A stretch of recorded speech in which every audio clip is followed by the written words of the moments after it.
Hey there, Aquarius. So this is the start of your relationship forecast for the next 2 weeks, from the 28th of February, the new moon in Pisces, taking you right the way through to the 14th of March with the total lunar eclipse.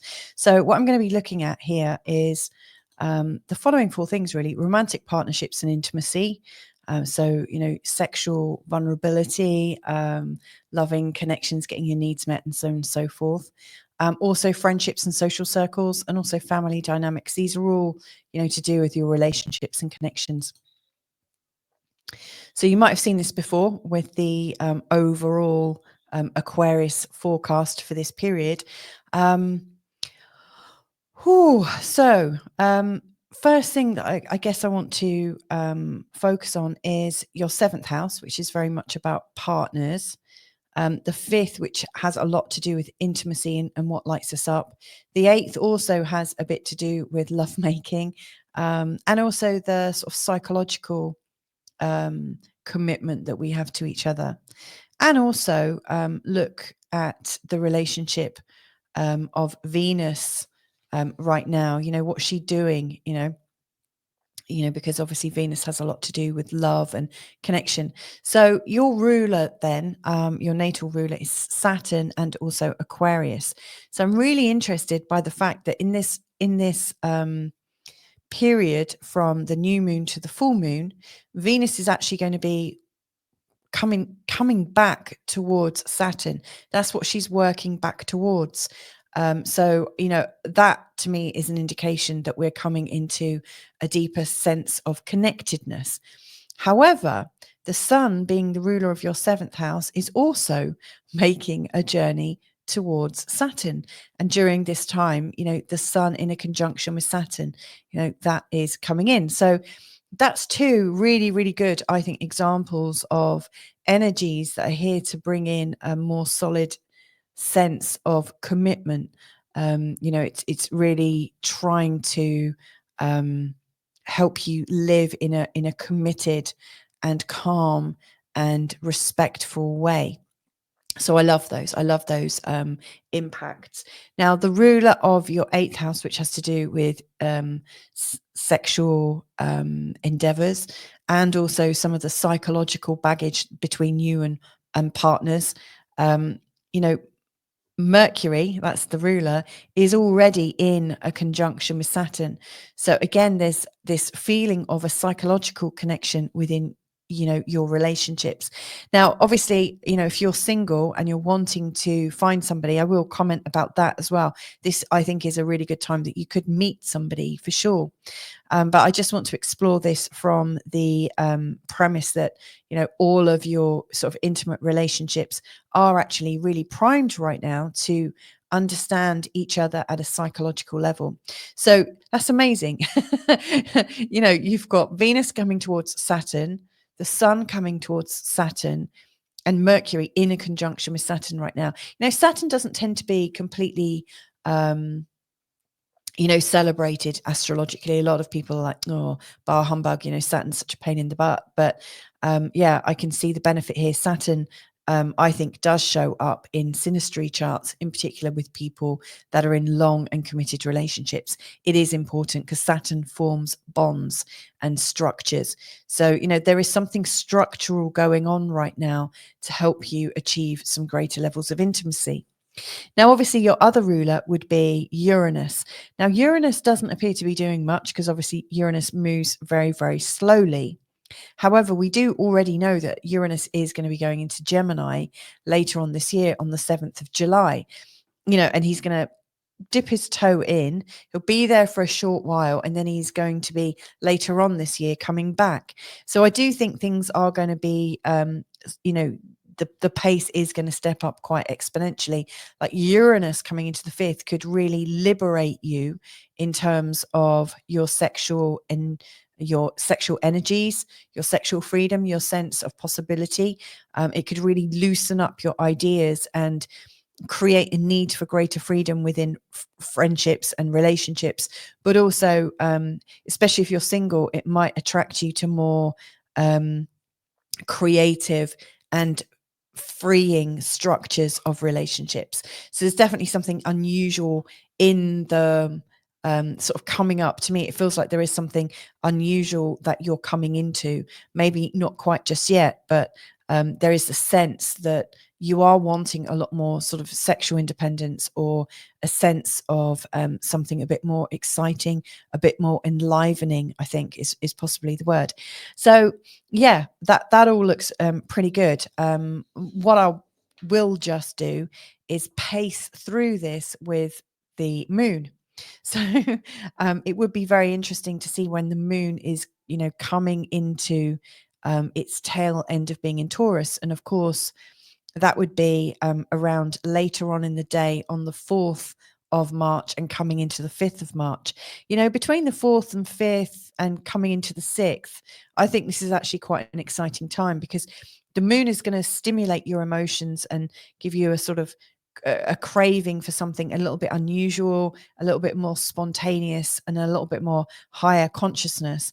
And then as the moon comes into the 5th house, which undoubtedly has a lot to do with sexual energy and liberating yourself, and obviously Jupiter here is already kind of expanding on that, bringing you a few more opportunities. I think as the moon comes into a conjunction with Jupiter, there's the potential for a lot of good feeling flow. As the moon does that, the moon is also going to be in a sextile to Venus. So yeah, this is kind of happy days. I really like this movement between the 4th and the 6th in particular. Let's turn our attentions now, though, to friendship circles and understanding them a little bit more effectively. So the I see there are 3 houses that are really about the people in your life. So the 3rd, the 7th, and the 11th. And yours are all in the fire signs. And so the rulers of the fire signs, Mars, there we go. We've got Jupiter and also the Sun. They and the strength of what's going on for them right now, I think, will speak a lot about how your friendships are going and how satisfied you are in your communications, and how upfront you are in maintaining connections. Mars is recent about turn. Now he's gone direct, having been retrograde from the 6th of December until the 24th of February. To me, this is helpful. To me, it feels like your life can get back into a flow, and that includes getting back into a friendship flow. With Mars very assertive in the 6th house, it really feels like you can get a lot more organized. And so I think that there could be a lot of help coming to you from friends in your local environment that can help you get a bit more organized. Maybe there's some resources you can share, or that they can help you with something, and then later on you help them with something. I see this as being quite beneficial. The Sun in the new moon position at the start of this is really emphasizing all relationships, and of course the Sun is in a trine to Mars throughout this whole period. So this is really good. To me, it just feels like there's a lovely flow of friendliness.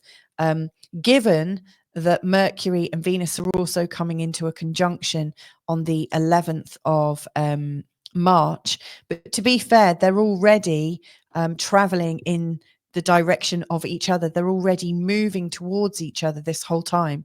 I would say this is another sort of great indication that there's a real sort of friendliness going on in your life. And indeed, when these two come together, they're coming together in your 3rd house. So the friendliness of your local environment, the brotherly sisterliness, the opportunity to talk about what's really on your mind, and to know that somebody is there to listen. I think there's going to be a much greater opportunity to share and to also share your resources in quite a dynamic way.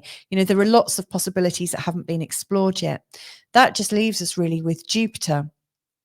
Jupiter in the 5th. And of course, the 5th is about what lights us up. And so really, in terms of the friendships and the connections that you're getting through your friends of friends and friends of family and the wider networks, I think it has to be about what's lighting you up.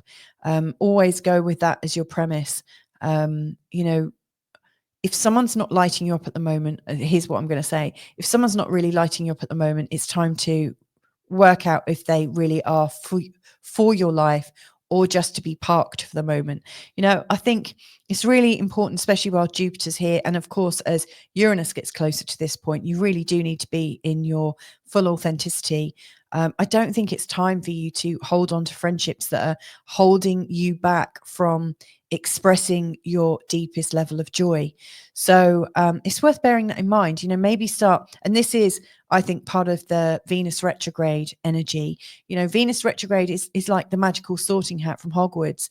It's sorting through all your friendships, all the people in your life, and really asking yourself, are they lifting me up? Do I feel burdened by them? Do I feel encumbered by them? Do I feel that this person is kind of heavy on me, or do I feel lighter when I think about this person? Obviously, anyone that you feel light about and fun about, they're for you right now. But anyone that feels heavy and feels like a drag, it's time to maybe think, well, are they really for me right now? Are they really here on my journey? Are they meant to be here on my journey with me right now? Or is it time to get a bit more space there? That is also something else I think that's important, with Uranus in this lovely trine with Pluto. They've been in this trine for a really long time, and this will persist for a while longer, for quite a while longer, for the first half of this year for sure. This is really showing that we can have real transformation in finding freedom and independence. This is a time where new things are coming in to transform our life, and anywhere where something's not really carrying its own weight, then it's time to be a bit more discerning. So I hope that's helpful for you to understand some of those dynamics. I guess the last thing, I do think in your families, with this Uranus and Pluto, obviously you've got Pluto right on your ascendant right now, and it's going to be there for a long, long time. But Uranus and Pluto is really guaranteeing that there's a lot more truth and a lot more authenticity in your relationships at home. Obviously, the people from your family really know or get a sense of the energies of the real you. And so I just think, that can in itself bring up some difficulties in relating. Families aren't always ready to embrace the changes that you go through. But what I would say is the fact that they're in a trine, and this is also currently they're both in a sextile to the North Node and Neptune. I actually think there are some opportunities for forgiveness, for letting go and going into a deeper trust. What is what's best. So there you go. I hope that's helpful for you, Aquarius, in understanding your relationships.